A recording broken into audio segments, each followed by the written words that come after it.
Bukod sa mga benepisyong natanggap mula sa Korte Suprema, nakatanggap rin daw si Corona ng allowance bilang miyembro ng Electoral Tribunal, ng Senado at ng Kongreso. Giit ng kanyang mga abogado, may kakayahan daw talagang bumili ng mga ari-arian ng Chief Justice. Naniniwala naman ang ilang senator judge na credible witness si Demetrio Vicente na iniharap kahapon ng defense para tumestigong siya ang bumili ng bahay o ng mga lupa na pag-aari raw noon ni Mrs. Cristina Corona. Live mula sa Senado, may report si Joseph Morong. Joseph? Jessica, in full swing now, kasagsagan na ng presentasyon ng ebidensya ng depensa sa Article 2 ng impeachment complaint o yung hindi pagdideklara ng sala nitong si Chief Justice Renato Corona. Tinatangkang ipaliwanag ng depensa na may kakayanan nitong si Corona na bumili ng mga ari-arian dahil sa mga natatanggap nitong benepisyo sa korte. 5 testigo na so far yung naiharap nila para ipaliwanag na may pera itong si Supreme Court Chief Justice Renato Corona. Your right hand. Bukod sa Fiscal Management Office staff ng Supreme Court na si Araceli Bayuga, iniharap din ng depensa sina Attorney Irene Guevara, Secretary ng Senate Electoral Tribunal o SET. Naging miyembro ng SET si Chief Justice Renato Corona sa loob ng 14 na buwan simula February 28, 2008 hanggang April 30, 2009. Ayon kay Attorney Guevara, tumanggap si Corona ng aabot sa 2 milyong piso na allowance para sa trabahong ito. Bago ito, naging miyembro rin na chairman ng House of Representatives Electoral Tribunal o HRET si Corona simula 2007 hanggang 2010. Kumita raw si Corona na lampas 2 milyong piso dito, pero sabi ng prosekusyon, hindi raw lahat ng kita ni Corona galing sa SET at HRET ay dapat ibinulsa ni Corona. Siningil naman ni Senator Judge Jesus Codero ang prosekusyon kung ilan pa ba mga lupa at ari-arian ang napatunayan nilang pag-aari ng punong maestrado. Sabi kasi ng prosecution, 45 na properties ang hindi inilagay ni Corona sa kanyang SALN. Bawas na daw ito dahil kahapon sinabi na ng defense witness si Demetrio Vicente na sa kanya ang 7 titulong isinama pa sa bilang ng prosecution. So kasama sa 21. Yes. Kasama rin po sa 21 yung 7 na di umano pinatunayan ni Ginoong Vicente na siya na raw ang may-ari. Kasama po. Tama. Yung walang niya inaamin na lamang ay 6. Yung walang tangkapan na pagpapaliwanag. Wala pang tangkang ipaliwanag. Tama po. So yun ang hinihintay natin gawin kung sakasakali ng depensa. Tama po yan, Ginoong Pangulo. 21 including 3 parking lots. Tingin naman ng mga senator judges mukhang credible na witness si Vicente. Consistent daw kasi ito sa kanyang mga sagot. Double standard daw sir yung Supreme Court pagpapapunta dito ng witnesses.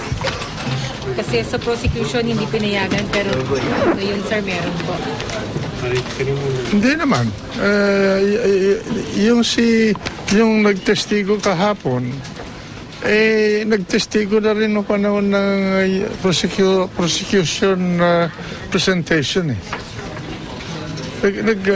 Nasubpina na yun. No, pinayagan ng Korte Suprema yun. Noon. In the same way na pinayagan din ngayon sa defense. He was credible. His answers, the consistency, he seemed to know what he was doing. He was quite sure of his facts. He was not perfect, which is indicates a patina of truth. And I found him credible, yung the way he answered the questions of not only sa pros, sa direct, pati sa mga senator judges. Kaya sila yung tanong ni Senator Loren, obvious naman na hindi, parang spontaneous yung mga sagot. Jessica, ilang beses naman nagpahayag ng mga interes ng ilang mga senador na gusto nilang mismong itong si Chief Justice Corona ang magpaliwanag ng kanyang SALN. Pero sabi ng depensa, wala pa silang desisyon kung ihaharap nila itong si Chief Justice Corona. Jessica? Joseph, clarification lang. Yung soundbite ni Senate President Enrile, I think refers to the witnesses from the Supreme Court na noong time pa ng prosecution na subpoena. Yes, ma'am. Ito ay ang natatandaan natin na sinabi February 2 pa.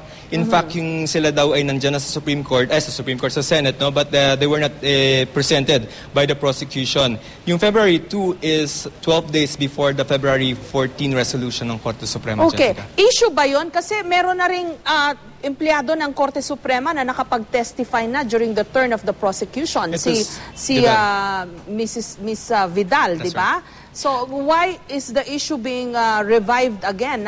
Bakit pinapayagan na ngayon itong sila Ms. Bayuga, etc. na makapag-testify when in fact the prosecution way back was also able to subpoena personnel from the Supreme Court, hindi ba? Yes, ma'am. Question of date.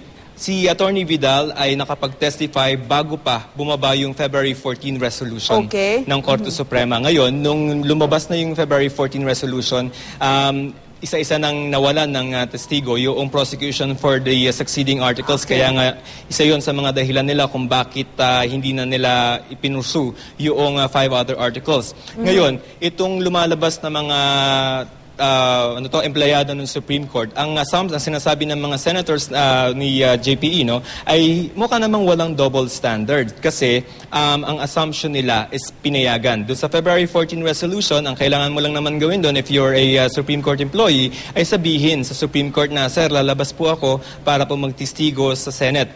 Tapos ang posisyon naman ng defense dyan ay hindi naman confidential matters daw yung itetestify nitong mga employees ng Korte Suprema. Jessica. Okay. Did the Supreme Court bother to answer yung question noon ng prosecution na bakit pati security guard, I think, if I remember correctly, hindi pinapayagan, di ba? Merong witness na nandyan sa Senado and then umalis bigla, di ba? Oh, ma'am. Yung sa February 14 resolution, ang sinasabi nila dyan is, if I can recall it rightly, ay all-encompassing yan mula from Chief Justices, from the Associate Justices down to the yung mga empleyado nila na regular. Ang paliwanag is that kailangan mo ng clearance kasi nga baka mamaya ang tanungin sa'yo ay mga confidential matters ng Supreme Court, so you have to seek clearance. Pero ang position ng prosecution is that masyado namang unfair yan for them. Jessica. Okay, but I think it should also be stressed na as of today, mukhang wala ng doubts o speculations kung credible ba o hindi itong iprinisent na witness kahapon si Ginoong Demetrio Vicente dahil even Senator Osmeña himself, I think, said na pina-background check nila itong si Mr. Vicente and they really found out na talagang nakatira siya doon sa sinabi niyang mga lupa na binili niya kay Mrs. Corona. As far as, ma'am, yung mga senator judges are concerned, at least maybe 5 or 6 of them, maybe majority of the senator judges here ay naniniwala doon sa statements, sa testimonies itong si Ginoong Vicente. Ang sinasabi nga nitong si Senator Sergio Osmeña kahapon, tinanong niya yung long-trusted consultant niya. At ang sabi sa kanya, sir, doon talaga nakatira yan doon sa bahay, doon sa sinasabi niya na binili niya from Mrs. Corona. But I don't know if this is going to be relevant because ang sinasabi ng prosecution is that kung sila yung tatanungin is that medyo hindi consistent itong si Ginoong Vicente. Okay, pero klaro na yung mga titulong na kay Mr. Vicente na minus na nila dun sa bilang. So how can they say that he's not credible or he's not relevant? Initially they were saying the Coronas owned 45 properties, etc. Now it's down to 6.